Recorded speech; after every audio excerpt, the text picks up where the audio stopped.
Sorry po, Doktora. Offline po yung security system ng hotel mula po kaninang umaga. Galing nyo naman, kuya. Kung kailan may nawawalang tao, saka namang offline yung security ninyo. Nagkataon lang po, sir. Pero pwede ko pa po kayo tulungan. Ipagtatanong ko po sa mga tao namin kung nakita nila yung tao na hinahanap ninyo.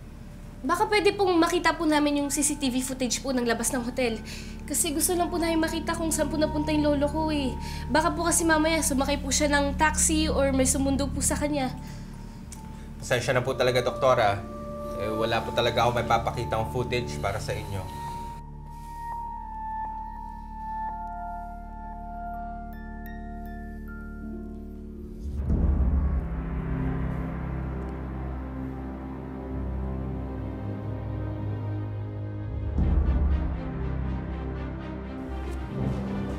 Uy, Dok Annalyn!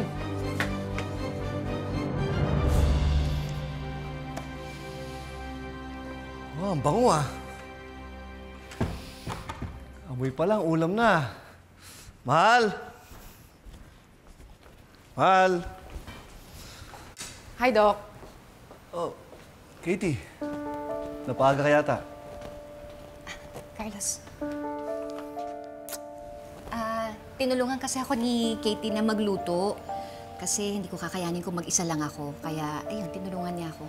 Ang dami ko kasing ginawa pa sa East Ridge. Ang dami kong trabaho doon. Katie. Excuse me ah. May sasabihin lang kay Lynette. Yes. Sandali. Pakicheck mo na lang ha. Baka masunog.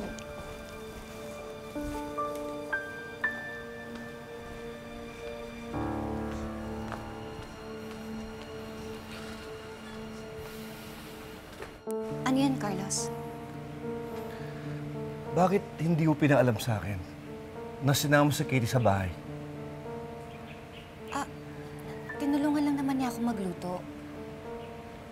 Yun lang naman yun eh. Lynette, bisita natin siya. Bakit nagtatrabaho mo? Sinabi ko naman sa kanya kanina na wag na, pero mapilit talaga si Katie eh. Ang sabi niya, gusto daw talaga niya akong tulungan. At saka, kaibigan ko din naman siya, diba? Bawal ba na magdala ko ng kaibigan dito sa bahay? Ikaw nga eh, ginulat mo ko. Hindi ko naman alam na magkakaroon pala ng dinner mamaya kasama ng mga kaibigan mo. At gusto mo, ipagluto ko pa sila. Hindi naman ako nagreklamo, diba? Teka, bakit mo binabalik sa akin yan? Ang sa akin lang naman, dapat kilala mo yung taong pinapasok mo sa bahay. Kaibigan naman natin pareho si Katie, hindi ba? Alam naman natin na mabait siyang... Lynette, hindi yun ang point ko. Kung nahihirapan ka pala, sana hindi natin tuloy itong dinner na to. Sige, tawag ko lang yung mga kaibigan ko, sabihin ko, cancel yung dinner ngayon. Carlos, ano ka pa? Huwag mo na i-cancel. Dinner lang naman to. Huwag na natin pag-awayan. At saka, gusto kitang ipagluto. Gusto ko rin ipagluto yung mga kaibigan mo. Kaya nga, diba sinabi ko sa'yo kanina, gagawan ko ng paraan. Ito na nga, ginagawa ko na nga ng paraan. Huwag ka na magalit. Sorry kung hindi ko nasabi sa'yo na pupunta dito si Katie. Sorry, hindi na mauulit. Ano pang gagawin natin? Nandiyan na yan. Wala namang paalisin pa si Katie. Sorry na. Hindi na mauulit. Sa susunod, ipapaalam ko na sa'yo kung sino yung mga pupunta dito sa bahay. Ha? Sorry na. Huwag ka nang masungit. Meron pa tayong dinner mamaya, diba?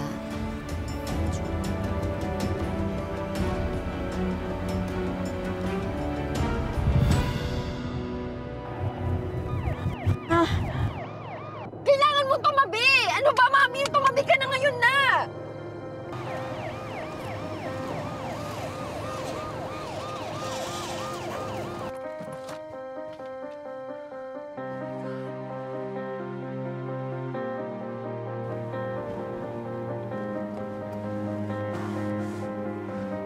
Mami! Shut up! Just act normal.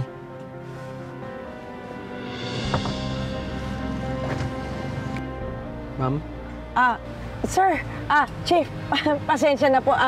Nagmamadali kasi kami dahil doktora po yung anak ko. Isa sa pinakamagaling na neurosurgeon sa bansa. Kailangan na niyo pumunta ng ospital, emergency. Kaya nagmamadali po kami. Pasensya na po. Lisensya po. Hindi niyo ba narinig? Emergency nga. Narinig kita, ma'am. Lisensya nga po. Mami, ibigay mo na please. Ito po. Moira Tanyag.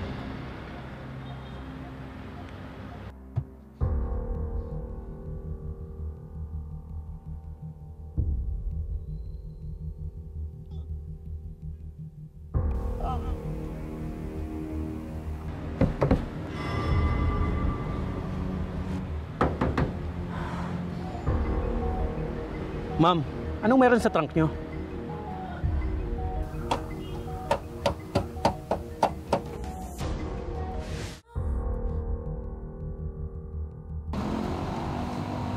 Nasaan ako? Nasaan ako?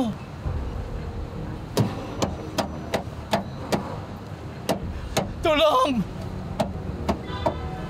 Tulong! Tulong!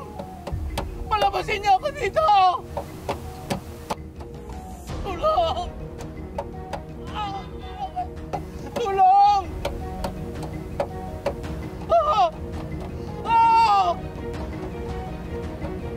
Naklaro!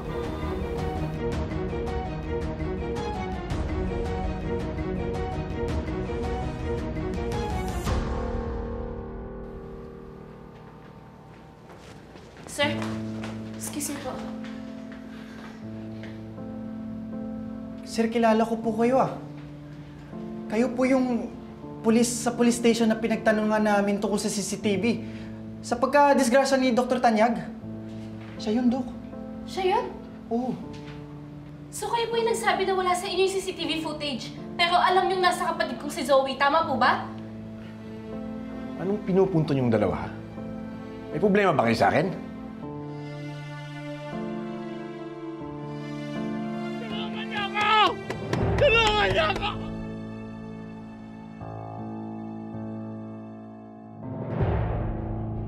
Salamat! Tulungan niyo ako! Iginulong ako dito ng manugang ko! Sir! Sir, maawa na kayo! Gusto ko patayin ang manugang ko! Palabasin niyo ako dito!